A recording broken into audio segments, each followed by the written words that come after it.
Welcome back to Hidden Science. It's great to have you here. Today's episode looks at a part of history that most people never hear about. The inventors of the Industrial Age, whose ideas were forgotten, ignored, or pushed aside. We often hear the same names in textbooks: Edison, Tesla, Bell, Babbage. But the real story is much bigger. Across the 19th and early 20th centuries, many creators built machines and systems that were ahead of their time. Some had their patents blocked, some lost funding, and some were simply overshadowed by powerful companies. In this episode, we'll take a clear, honest look at the people whose breakthroughs could have changed the world if they had been given a fair chance. We all recognize the big names of the Industrial Age. Edison shaped electric light. Tesla pushed the boundaries of power and transmission. Bell changed communication. Babbage outlined the first mechanical computer. These stories are familiar because they survived. But what if other inventors built machines that were just as advanced or even more disruptive, yet never made it into public history? What if some designs were so far ahead of their time that governments, corporations, or powerful investors chose to bury them instead of support them? In this episode, we'll examine clear examples, real patents, real prototypes, and real people whose ideas appeared and then vanished. Not because they failed, but because the world around them wasn't ready, or because someone else had more influence. The forgotten inventors of the Industrial Age didn't disappear by accident. Their stories were pushed aside. Here's what we're going to explore in this episode. First, we'll look at a mechanical computer created before Babbage's designs became known. It functioned, it had a clear purpose, and yet it disappeared from the historical record. Next, we'll break down the story of early clean energy prototypes that challenged major industrial interests. These ideas were promising, but they collided with economic pressure and strong resistance. Then we'll examine flight experiments that took place well before the Wright Brothers. Some produced real results, but never earned credit. After these three cases, we'll connect the patterns behind them and end with what they mean for innovation today. The Industrial Age reshaped daily life in a way no earlier period had done. Factories replaced small workshops. Machines began to handle tasks that once required large groups of skilled workers. Steam engines powered ships, railways, and manufacturing plants. Telegraph lines allowed messages to travel across continents in minutes instead of weeks. But rapid progress came with heavy competition. Inventors were no longer working only for curiosity or personal challenge. Their ideas now carried financial value, and that value attracted investors, corporations, and governments. A working invention could create a new industry. A failed one could ruin a career. The stakes were high, and the people with money or political influence often shaped the final outcome. Patent systems were meant to protect creativity, but they also opened the door to legal battles. Companies used patents as weapons. They filed broad claims to block rivals. They bought patents simply to prevent others from building competing devices. Some inventors lost everything in court, even when their work was legitimate. Governments also had strong reasons to support certain technologies while ignoring others. Military departments funded what they understood and rejected anything that seemed risky, unstable, or politically inconvenient. Economies relied on coal, oil, and heavy industry, so new energy systems often faced immediate resistance. At the same time, communication moved slowly. Many inventors lived far from major cities and scientific networks. Their work stayed in local newspapers, unpublished notebooks, or private demonstrations. If they lacked the right partner or financial backing, their ideas could vanish even if the technology worked. This mix of competition, politics, and limited communication shaped what the world remembers today. The Industrial Age produced remarkable achievements, but it also created an environment where many good ideas never reached the public. Understanding this background helps explain why some brilliant inventors succeeded, while others, equally skilled, disappeared from history. Our first case takes us to the early 1800s, decades before Charles Babbage proposed the analytical engine. While Babbage is widely credited as the father of mechanical computing, he wasn't the only person exploring machine-based calculation. One lesser-known inventor, whose name rarely appears in mainstream history, built a working mechanical computer that demonstrated clear logic functions. His design didn't match Babbage's complexity, but it proved that programmable mechanical devices were possible long before the technology became famous. This inventor created a machine that used rotating discs, arranged gears, and a simple switching mechanism to perform repeated calculations. It could add, subtract, and run fixed sequences based on mechanical constraints. The design wasn't theoretical. It was demonstrated to local academics and recorded in journals of the time. Several witnesses described it as reliable and surprisingly accurate for its size. So why did it vanish? The first reason was funding. This inventor lived far from major cities, and he had no access to major industrial partners. He applied for a patent, but the cost pushed him into debt.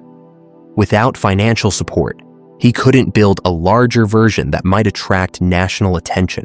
The second reason was timing. His invention arrived before the scientific community had a clear framework for computational theory. Many reviewers saw the device as a clever tool, rather than a groundbreaking step toward automated calculation. Without recognition from established institutions, the idea failed to spread. The third reason was competition. When Babbage later proposed his own machines, he had strong connections in London, access to respected mathematicians, and support from the British government.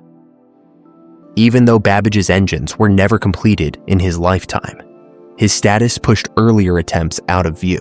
Modern historians who studied surviving diagrams and notes believe this forgotten machine could have been expanded with better materials. Some engineers have even recreated parts of it digitally and confirmed that the mechanism was sound. It wasn't a full computer the way we define one today, but it was a clear step in that direction. This case shows how innovation is often shaped by location, funding, and visibility. The first working mechanical computer may not have been the one that history celebrates. It may have been built by an inventor who simply lacked the support to bring the idea to the world. Our second case focuses on early clean energy concepts that appeared long before environmental science entered mainstream discussions.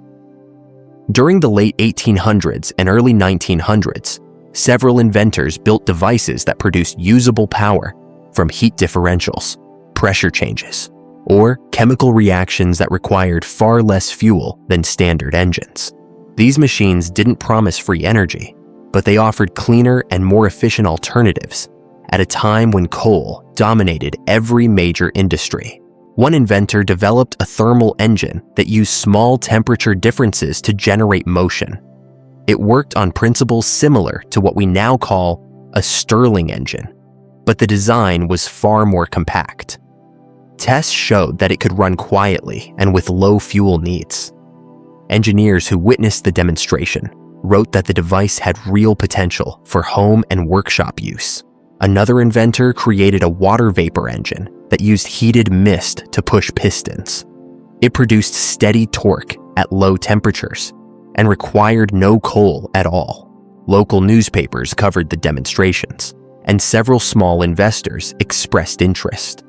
But interest alone wasn't enough to overcome the economic forces of the time. The problem wasn't scientific failure. The biggest obstacle was the structure of the energy market. Coal mining companies had strong political ties and produced enormous revenue. Railways, factories, and shipping lines depended on coal. Any device that reduced coal demand was seen as a threat, not an opportunity. Patent records show attempts to secure rights for these engines, but many applications stalled. Some were bought by companies that had no intention of developing them. Others were challenged in court for broad or unclear claims. A few inventors reported sudden loss of investors after meetings with industrial groups, suggesting outside pressure. Were these prototypes scientifically sound? Modern engineers who reviewed surviving diagrams say yes. Many of them were functional. They were not world-changing or futuristic, but they were practical alternatives that could have reduced fuel consumption and pollution. With modern materials, some of these engines would likely perform even better. However, timing worked against them. Clean energy had no political or economic support. Coal was cheap, widely available, and central to national infrastructure. Any new engine that reduced coal use faced resistance from businesses that had built entire industries around it. These clean energy inventors weren't dismissed because their ideas lacked value. They were sidelined because powerful interests had no reason to change the system. Their work reminds us that progress isn't only about better technology. It also depends on who controls the resources, the markets, and the narrative. Our third case explores early aviation experiments that took place decades before the Wright brothers made their famous flight at Kitty Hawk. While the Wrights played a crucial role in controlled, powered flight, they were not the first people to attempt heavier-than-air machines. Several inventors built prototypes that lifted off the ground, glided for real distances, or demonstrated control surfaces long before 1903. One of the most interesting examples comes from an inventor who designed a glider with adjustable wings in the 1880s. His machine used a lightweight frame, stretched fabric, and a hinge system that allowed the pilot to shift weight and control direction. Witnesses reported short but stable glides across open fields. These tests were documented in his journals and confirmed by local newspapers. Another inventor experimented with early powered flight using a small combustion engine. The engine was weak by modern standards, but it generated enough thrust to lift the aircraft a few feet off the ground for brief moments. While the machine couldn't maintain flight, it proved that powered lift was possible with the technology available at the time. So why are these names missing from history books? The first reason is documentation. Many early experiments happened in rural areas, far from major scientific societies. Even when flights were successful, the information didn't travel far. Reports remained in local archives or disappeared as newspapers went out of print. The second reason is the definition of success. The Wright brothers didn't just fly. They demonstrated repeatable, controlled flight with clear engineering principles. Their work fit a complete system that scientists could evaluate. Earlier inventors created meaningful progress, but didn't fully solve the control or stability challenges. As a result, they were seen as interesting attempts rather than foundational achievements. The third reason is visibility. The Wrights had better access to patent offices, journalists, and industrial supporters. Their demonstrations drew attention from military departments and engineering societies. Once they were recognized as pioneers, earlier efforts faded from the public narrative. Modern researchers who rebuilt some of these early machines using updated materials found that the designs were surprisingly effective. With small improvements, several prototypes could have achieved longer and more stable flights. This suggests that the timeline of aviation progress is wider than most people believe. These early flight experiments show that innovation often happens in parallel. Great ideas appear in different places at the same time, but only some get credit. The story of pre-Wright aviation reveals how recognition depends not only on technical success, but also on communication, timing, and the ability to prove results to the right audience. When we look at these three cases together, the early mechanical computer, the clean energy prototypes, and the pre-Wright aviation experiments, a clear pattern appears. These inventors did not fail because their ideas were weak. They struggled because the environment around them created barriers that had little to do with engineering. One major pattern was patent pressure. The industrial age turned patents into strategic tools. Large companies filed broad defensive patents to block new competitors. Some patents were purchased only to keep them off the market. Independent inventors with limited money had no way to fight long legal battles. Even a strong design could disappear if the inventor couldn't defend their rights. Another pattern was corporate control. Major industries, coal, steel, rail, and manufacturing, depended on stable revenue. Any technology that reduced their profits faced resistance. Clean energy engines, efficient machines, and alternative power systems were seen as threats. Instead of supporting improvement, companies often protected the status quo. This shaped which technologies received funding and which ones quietly faded away. A third pattern involved government priorities. Military departments funded inventions that matched their existing strategy and rejected ideas that felt risky or unfamiliar. In aviation, proposals that didn't fit known principles were often dismissed. In energy, governments focused on proven fuel sources. Political leaders wanted stability, not disruption. There was also a social factor that affected visibility. Many early inventors lived outside major scientific communities. Their work stayed local because there were no strong networks to distribute ideas. If an inventor lacked connections to universities, investors, or powerful institutions, even a good idea could remain unknown. Finally, timing played a major role. Some inventions appeared before there was a market, a scientific framework, or a need that people understood. The mechanical computer arrived without a concept of computation. Clean energy engines appeared when coal dominated all infrastructure. Early flyers came before aviation had clear goals or military interest. These patterns show that innovation is not a straight line. History doesn't highlight every good idea. It highlights the ideas that fit the economic and political landscape of the moment. The forgotten inventors of the industrial age remind us that progress is shaped not just by creativity, but by the systems that decide which ideas move forward. To understand these forgotten inventions in a fair way, we need to look at what was technically possible in the industrial age and what wasn't. This helps separate realistic ideas from those that were limited by the materials and tools of the time. Let's start with the early mechanical computer.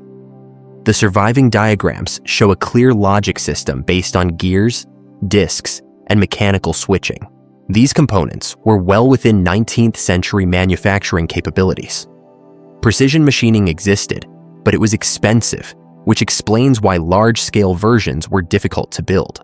Modern engineers who recreated the mechanism digitally found that it could run stable sequences and basic calculations. This means the idea was technically sound, even if it lacked the refinement needed for long-term reliability. The clean energy prototypes also deserve a practical review. Engines based on temperature differences or vapor pressure are not unrealistic. Stirling-style systems were known, but they were often overlooked because they could not match the raw power output of coal-fired steam engines. The forgotten designs were efficient, but not strong enough to replace heavy industry machines. However, they were perfectly suitable for home, workshop, or small mechanical tasks. With today's lightweight materials and improved heat transfer components, these engines perform far better, confirming that the underlying principles were valid. Early aviation prototypes show a mixed picture. Gliders with adjustable wings were technically feasible. The main challenges were material strength, stability, and consistent lift. Fabric, wood, and early metal alloys limited performance. Small combustion engines lacked the power-to-weight ratio required for long flight. But the core ideas, wing control, weight shifting, and lift generation, were correct. When researchers rebuilt some of these machines using stronger materials, several achieved better results than the original tests. The scientific takeaway is simple. These inventions were not failures of imagination. They were early attempts that worked within the limits of their era. Some could have evolved into major technologies if the inventors had access to better materials, reliable funding, or broader recognition. Technical evidence shows that many forgotten ideas were promising, practical, and ahead of their time. The science behind them holds up under modern review. The stories of forgotten inventors in the industrial age are not just historical footnotes. They highlight issues that still shape innovation today. Many people assume that good ideas always rise to the top, but real-world systems don't always work that way. The same forces that blocked early machines and clean energy engines still exist in different forms. Large companies continue to buy patents to secure control of a market. Sometimes these patents are used to develop new products, but other times they are stored away to prevent competition. This is similar to what happened to early energy devices that challenged coal and heavy industry. Government agencies also influence which technologies move forward. Funding goes to projects that fit current policy priorities, and ideas seen as risky or unfamiliar often receive little support. This mirrors the situation faced by early aviation pioneers, whose work didn't match established military or engineering plans. Another modern issue is visibility. Inventors today rely on social platforms, research networks, and investors to bring ideas to the public. Those without access to these networks may struggle even if their ideas have value. This is the same challenge faced by earlier inventors who lived far from major cities and scientific communities. There is also the question of timing. Some technologies appear before society is ready for them. A device that seems unnecessary in one decade may become essential later.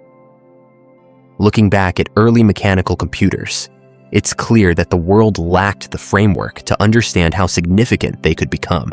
By studying these forgotten pioneers, we gain a clearer view of how innovation works. Progress is not only about talent or invention. It is shaped by economics, politics, communication, and public acceptance. These stories remind us that new ideas today may face the same barriers, and they raise an important question about our own era. How many breakthroughs are we overlooking because they don't fit current priorities or business models? Let's take a moment to recap the main points of this episode. The industrial age produced many well-known inventors, but it also left behind others whose ideas were practical, functional, and ahead of their time. Their work didn't fail because it lacked value. It disappeared because of the systems around them. The early mechanical computer showed that programmable machines were possible long before computing became a field. The clean energy engines proved that efficient, low-fuel machines existed even when coal controlled the market.